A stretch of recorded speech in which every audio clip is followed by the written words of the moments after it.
And whether you are genetically predisposed to diabetes or if it's lifestyle induced, keeping that disease in check can really be a challenge. Especially here in the South, where we have the nation's highest rate of diabetes. WIAT 42 News reporter Natalie Tejeda has been looking into what can be done. Well, that's exactly right, Trent and Sherry. Today's announcement at UAB was a huge breakthrough for the disease of diabetes. However, people afflicted are still dealing with those secondary problems, the lifestyle habits that make diabetes so much more severe. Greg Hasbury is a personal trainer. At any given time, he's working with nearly 80 clients. Several of his success stories are former type 2 diabetics. Generally, once they find that, hey, this is going to affect my life, whether I make it another 5 years or I make it another 15 or 20, then generally the change happens. But Hasbury says it can be tough to encourage people to make life changes, especially Hispanics and African Americans. And unfortunately, those groups statistically have high incidences of type 2 diabetes.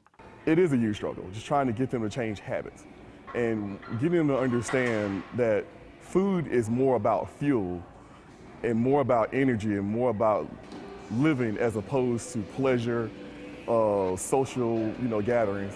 Then once you take those habits, then you start to create a healthier person. Caucasians are more likely to have type 1, meaning early onset diabetes. And today's announcement of the success of Verapamil against type 1 is encouraging. However, it's not a miracle pill. Yeah, there's not a silver bullet. There's not just a single pill that fixes everything.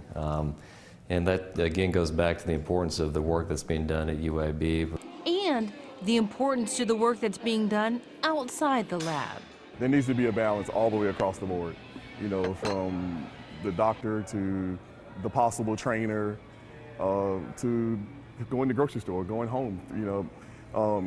I think any and everyone would benefit from a nutrition class or two. Now, the American Diabetes Association has a lot of great information about managing the disease and living a healthy lifestyle online. You'll find a link to their website on ours at WIAT.com. In the studio, Natalie Tejeda, WIAT 42 News, coverage you can count on.